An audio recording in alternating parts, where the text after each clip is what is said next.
Bienvenue dans Tokaboy. Aujourd'hui, nous recevons Jérémy-Antoine Guerni, le fondateur de Couvi. Bonjour. Bonjour. Alors, tout d'abord, Couvi, qu'est-ce que c'est? Alors Couvi, c'est un incubateur d'entreprise qui permet d'accompagner des porteurs de projets d'une idée jusqu'à la création de leur entreprise, sauf que l'accompagnement se fait exclusivement sur Internet, directement en ligne. Alors, d'autres incubateurs existent. Quelle est la particularité d'un incubateur sur Internet? Alors déjà, je pense que la différence qu'on a en termes de particularité, c'est que nous, on s'adresse déjà au profil humain du porteur de projet avant de s'adresser à son projet. Donc du coup, la communication qu'on va avoir pour permettre aux gens de venir sur notre site Internet, c'est déjà qu'ils ont un potentiel d'entrepreneur et essayer de les rassurer au maximum qu'ils peuvent entreprendre, et également sur Internet.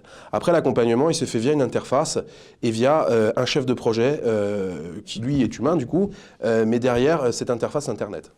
Combien de personnes travaillent sur Couvi? Combien de professionnels? Combien de spécialistes? Alors, on doit dire que dans l'opérationnel de Couvi, on a à peu près 6-7 personnes. Et après, on a un panel d'experts, de 5 à 6 experts dans les domaines. Et on est encore en train de pousser, mais dans les domaines du marketing, juridique, communication, finance. Alors, techniquement, je suis un porteur de projet. Je m'adresse à Couvi. Que se passe-t-il pour moi? Alors, on remplit un formulaire très simple qui permet d'identifier les besoins du porteur de projet, tant sur son projet, tant sur son ambition. Ça nous permet un peu de cadrer sur les besoins et la capacité qu'on va avoir à l'accompagner sur les différents domaines. Ensuite, on crée un compte, la personne explique son projet et le chef de projet prend directement contact avec le porteur de projet pour avoir le maximum d'informations et préparer un calendrier, puisqu'on fait un accompagnement sur 12 mois, sur les 12 prochains mois, comment on va séquencer l'accompagnement.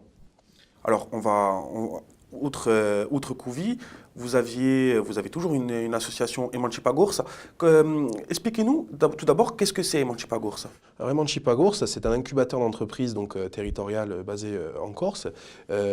C'est un incubateur qui souhaite et qui fait depuis 3 ans accompagner nos talents corse à développer une entreprise du début, donc c'est-à-dire de l'idée jusqu'à la formalisation du projet en entreprise, toujours en s'appuyant sur l'humain. C'est très important, toujours en s'appuyant sur l'humain avant le projet, puisque c'est l'humain qui fait le projet. Et l'idée, c'est d'accompagner, d'apporter les solutions et les expertises nécessaires pour le développement et la viabilité du projet. Alors, outre l'aspect numérique de Couvi, quelles sont les différences profondes, je dirais, pour avoir finalement créé une autre structure en parallèle d'Emancipagours? Emancipagours, c'est un peu, je dirais, une passion. Moi, c'était une volonté de créer quelque chose en Corse, accessible pour les porteurs de projets en Corse, de donner quelque chose, d'apporter une solution, une expertise bénévole. Après, Couvi, ça reste une société, une entreprise qui, elle, se développe sur tout le territoire national et qui souhaite apporter, toujours avec la même méthode et la même bienveillance identitaire d'Emancipagours, mais de manière sous forme d'entreprise. Alors justement, est-ce que Emancipagours, est-ce que c'est tout simplement le niveau associatif qui avait atteint ses limites finalement?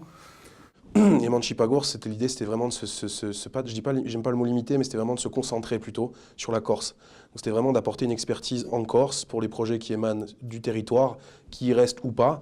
Après, Couvi, c'est vraiment d'apporter une solution nationale. Donc je dirais pas que le modèle est... Bien sûr qu'à un moment donné, le bénévolat, l'associatif a ses limites, mais autant se concentrer uniquement en associatif sur un territoire, savoir le faire correctement, et après proposer une expertise sous forme d'entreprise au niveau national. Alors, outre ça, vous êtes aussi un chef d'entreprise sur Paris. Est-ce que ce sont vos expériences passées lors de votre création d'entreprise qui vous ont finalement poussé, je dirais, à créer Emancipagours à Couvi? Tout à fait, parce que je pense que quand on est entrepreneur, on ne sait pas du tout où démarrer. La première inconnue de l'entrepreneur, même s'il a la volonté, qu'on ait l'audace, ce qui est important, c'est où je commence. Et moi, j'ai mis beaucoup de temps à me lancer parce que j'avais aucune idée, tellement d'offres, tellement de propositions, tellement d'affiches qui nous disent crée ta boîte, tu peux te lancer. Alors du coup, on est un peu perdu parce que bon, on a une certaine somme aussi pour créer son entreprise. On ne veut pas la dilapider n'importe comment. Et l'idée, c'était d'apporter une solution parce qu'on comprend vraiment le besoin du porteur de projet de se faire accompagner et surtout d'être bien orienté. Donc, Emancipagours, déjà, c'était retourner en Corse pour proposer une offre différente de celle qui existe. L'idée, c'était de dire, voilà, un chef d'entreprise qui est parti de Corse, qui a pu créer une entreprise à Paris, revient avec une méthode et surtout une compréhension des craintes du chef d'entreprise. Et Couvi, après, sur tous les territoires, on a cette problématique. C'est toujours cette crainte de se tromper, de ne pas avoir les bons conseils, de ne pas savoir par où commencer. L'idée, c'est d'apporter un peu cette solution sur tout le territoire. Alors, à qui s'adresse Couvi? Des incubateurs, des couveuses d'entreprise, il y en a, mais souvent par secteur. Quel est le secteur privilégié, je dirais, de Couvi? Je pense qu'aujourd'hui, il y a une pléthore d'offres d'incubateurs innovants pour des projets numériques, digital, qui fonctionnent sous forme d'appel à projets, de candidatures, avec des périodes données, de certains critères. Nous, on est vraiment sortis. Alors bien sûr, on peut accueillir des projets de start-up, aucun problème, hein. Mais nous, c'est vraiment de rentrer dans cette tendance qui est le tout entrepreneur aujourd'hui. C'est-à-dire qu'aujourd'hui, on a une tendance économique qui nous pousse à entreprendre. Je dirais, il y en avait il y a 10 ans, on nous poussait à entreprendre. Aujourd'hui, c'est encore plus.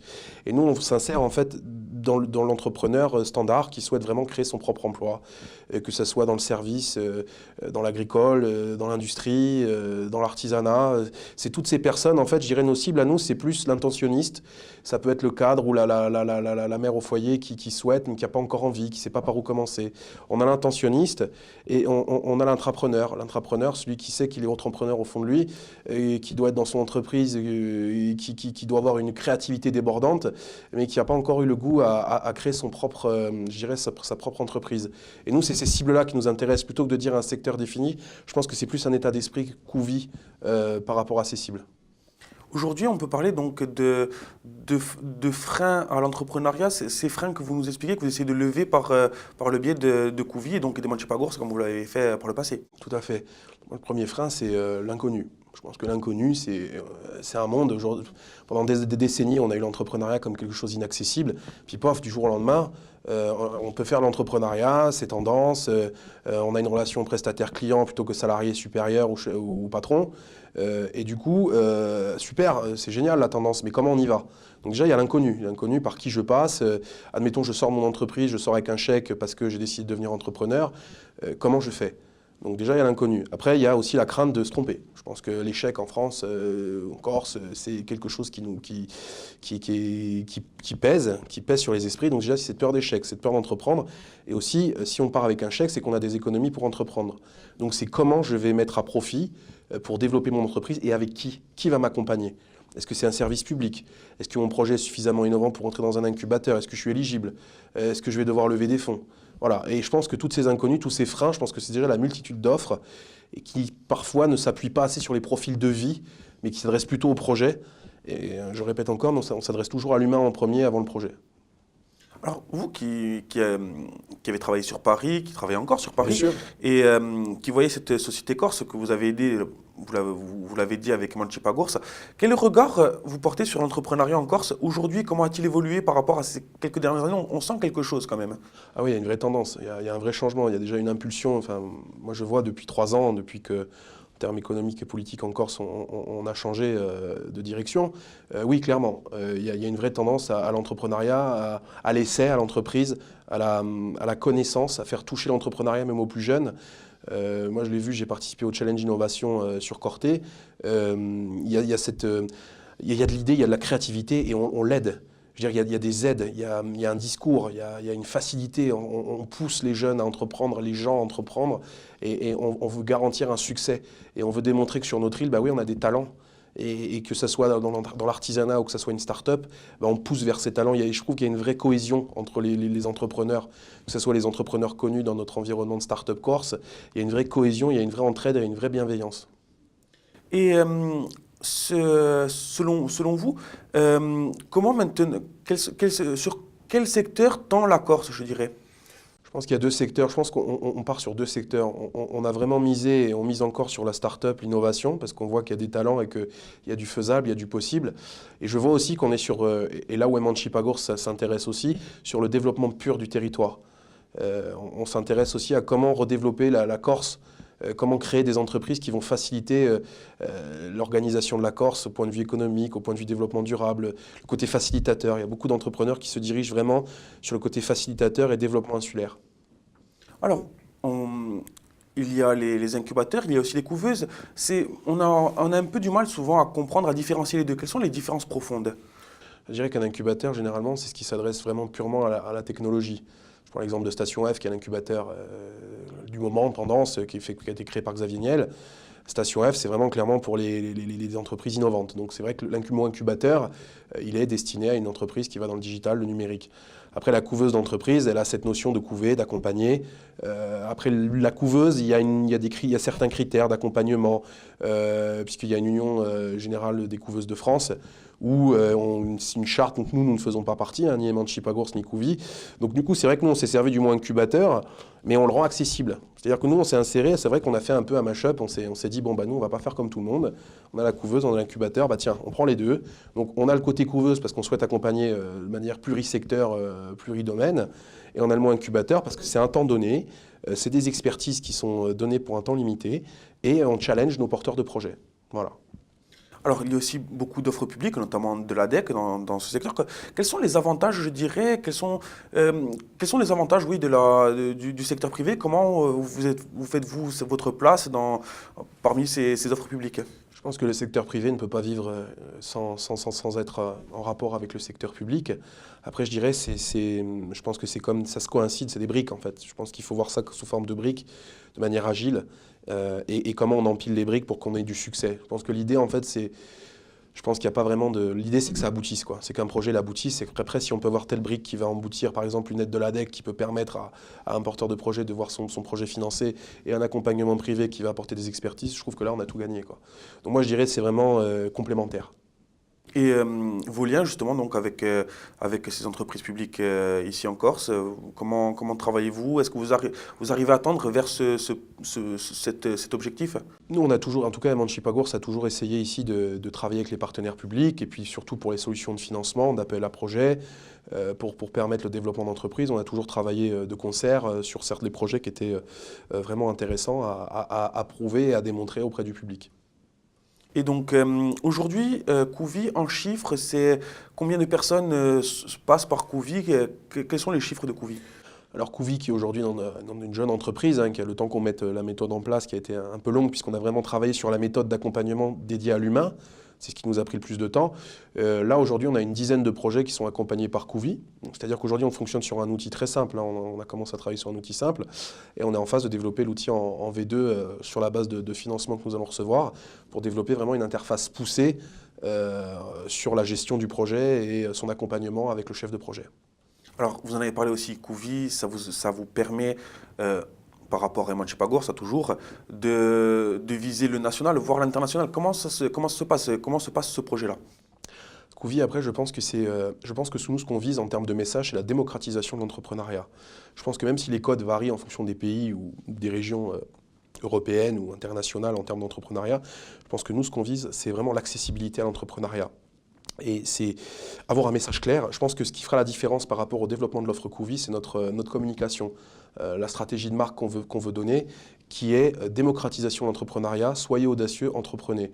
Et je pense que bien sûr, en termes de volume, quand on pourra démontrer un certain volume accompagné par Couvi, on aura une légitimité à frapper aux portes d'autres pays. Après, je pense que c'est aussi très viral. Et je pense que notre communication et le fait de s'intéresser vraiment au profil du chef d'entreprise ou du porteur de projet avant son projet pourra marquer la différence. Alors donc, imaginons, je vais me répéter, mais je vais sur le site de Couvi, je suis porteur de projet, j'ai une petite idée, j'ai des moyens ou pas, je me connecte. Qu'est-ce qui va se passer concrètement pour moi dès que je me connecte? Alors dès qu'on se connecte, ensuite qu'on a été validé, parce qu'il y a une validation, hein, c'est important, parce qu'on ne peut pas dire à quelqu'un qui n'a aucune idée de son projet, de lui dire bah, bien sûr viens chez nous, on va t'accompagner, alors que son projet il ne le maîtrise même pas lui-même. Donc déjà il y a je dirais une présélection, mais c'est surtout très bienveillant, c'est pour éviter que la personne se perde à dépenser des sous et que nous on challenge quelque chose qu'on ne pourrait pas tenir. Donc il y a une présélection. Ensuite la personne, on la valide, elle a une prise de contact sous 24 à 48 heures avec un chef de projet qui va bien cadrer tous ses besoins. Et ensuite il va y avoir un calendrier qui va être mis en place pendant 12 mois. Pendant 12 mois, elle va être accompagnée toujours par le même interlocuteur qui, lui, va l'accompagner dans toutes ses étapes. Donc ça va être déjà marketing, il y a un besoin fort en marketing. Et un expert en stratégie marketing va travailler de concert avec le chef de projet et faire un retour ensuite au porteur de projet. Pareil pour la communication, pareil pour la finance et le juridique. Mais le lien toujours qui est entre les experts et le porteur de projet, c'est notre chef de projet. C'est-à-dire qu'il n'y a pas de lien direct avec les experts, il faut quand même de la structure. Et c'est cet accompagnement privilégié, dédié et bienveillant qui va nous permettre de sortir une entreprise, en tout cas de rendre autonome, parce que c'est notre mission, hein, pas tout de sortir une entreprise, c'est de rendre autonome notre porteur de projet et de le faire éclore en chef de projet, en chef d'entreprise, pardon. Et vous parlez de l'aspect humain, un aspect humain qui est très important pour vous et pour votre entreprise. Bien sûr, l'humain, je pense que on l'a oublié. Je pense qu'aujourd'hui, on a une multitude d'offres qui nous poussent à créer des entreprises, qui nous poussent à créer des projets, des appels à projets. Mais je pense que ce qu'on oublie vraiment, c'est l'humain. Si vous n'arrivez pas à comprendre l'humain qui est derrière le projet, vous pouvez avoir le meilleur des projets, vous comprendrez que le projet peut partir dans tous les sens. C'est toujours comprendre, avec beaucoup de bienveillance, l'intention de la personne qui souhaite créer son entreprise. Pourquoi elle le fait, quelle est son idée, quelles sont ses ambitions, quelles sont ses attentes. Je pense qu'aujourd'hui, nous, notre différenciation, elle se fait aussi là-dessus. C'est s'appuyer sur des profils de vie. Très important.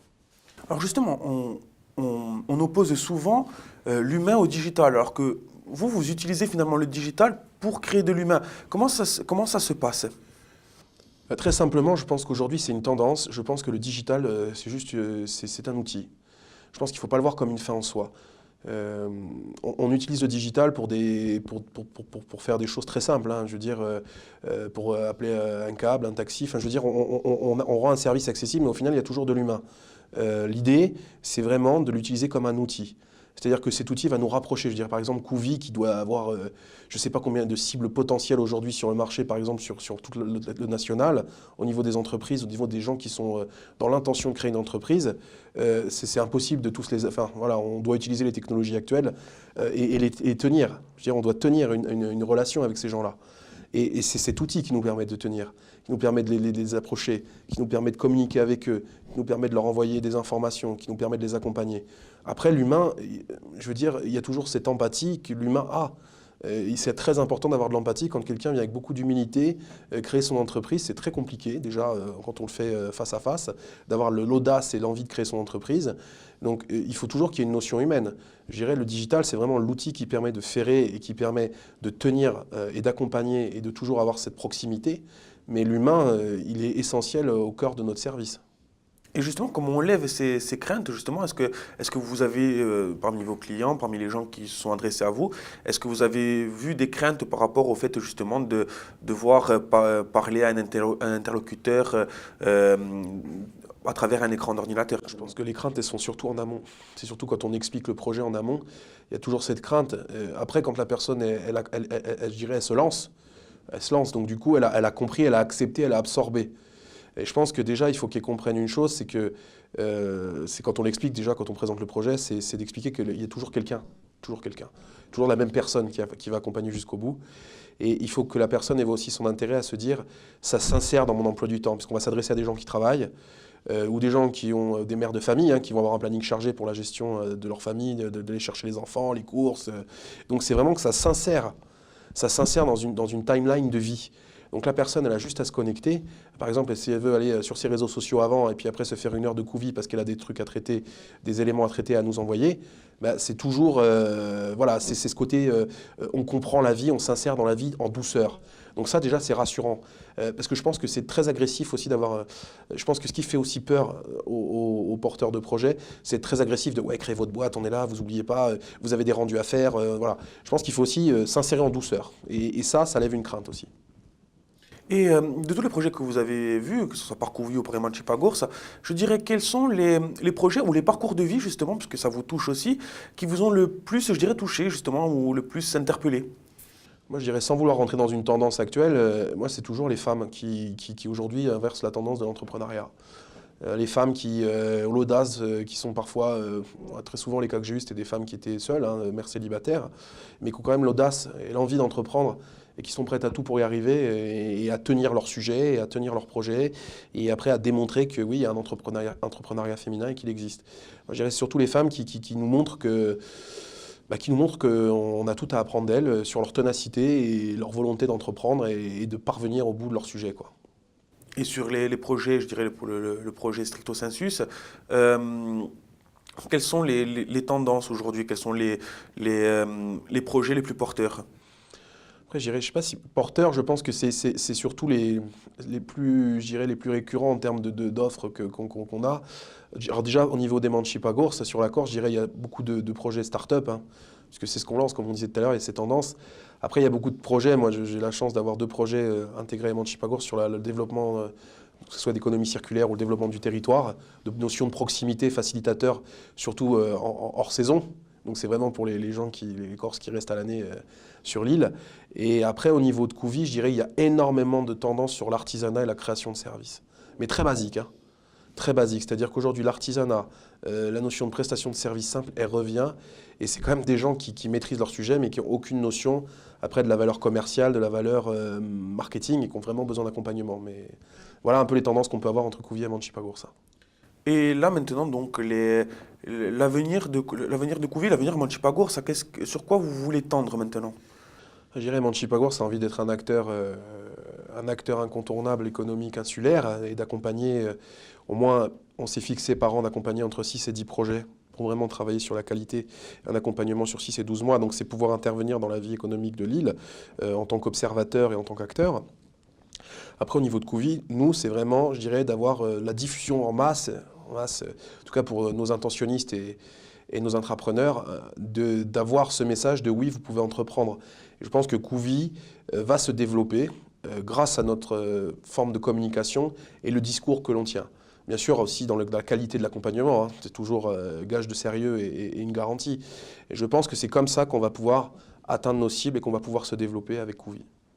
Et dernière question, justement, est-ce que le fait que vous soyez Corse, vous êtes balanin, d'avoir travaillé sur Paris, est-ce que aujourd'hui, tout simplement, vous voulez créer ce pont entre cette capitale qu'est Paris et votre Balane natale et votre Corse natale? Est-ce que cet échange de réseau aussi, c'est important pour les gens qui rentrent dans Couvy? Ouais, c'est important parce que je pense que les gens n'ont pas...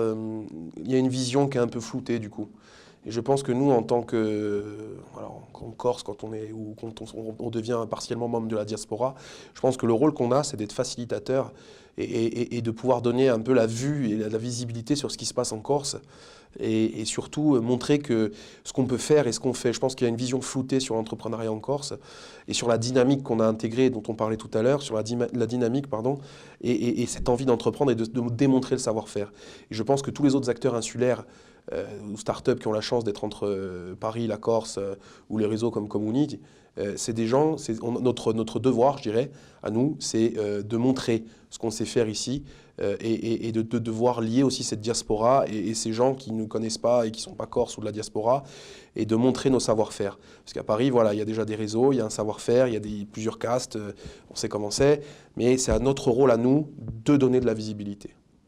Et justement, la vision des Parisiens des gens sur le continent, de cet entrepreneuriat en Corse. Quel est-il? Comment voient-ils cet entrepreneuriat en Corse? Alors, je dirais pour ceux qui lisent vraiment, qui ont la curiosité d'aller un peu plus loin dans l'information et de s'intéresser vraiment au sujet, je pense qu'ils sont surpris. Je pense qu'ils sont surpris agréablement. Moi, j'ai des amis qui viennent en Corse depuis des années, qui ont même travaillé, mais qui sont sur Paris.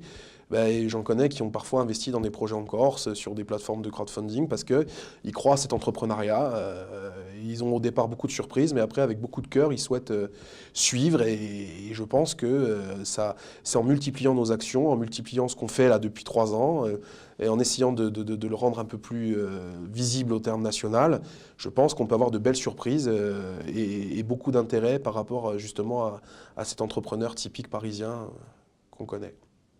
Et c'est important justement de créer ces ponts entre cette île et Paris et ailleurs même. C'est essentiel, je pense que la Corse aujourd'hui elle doit sortir de cet isolement et je pense que ce qui va la sortir c'est sa capacité à entreprendre. C'est sa capacité à montrer qu'elle est forte en développement économique, en développement sociétal.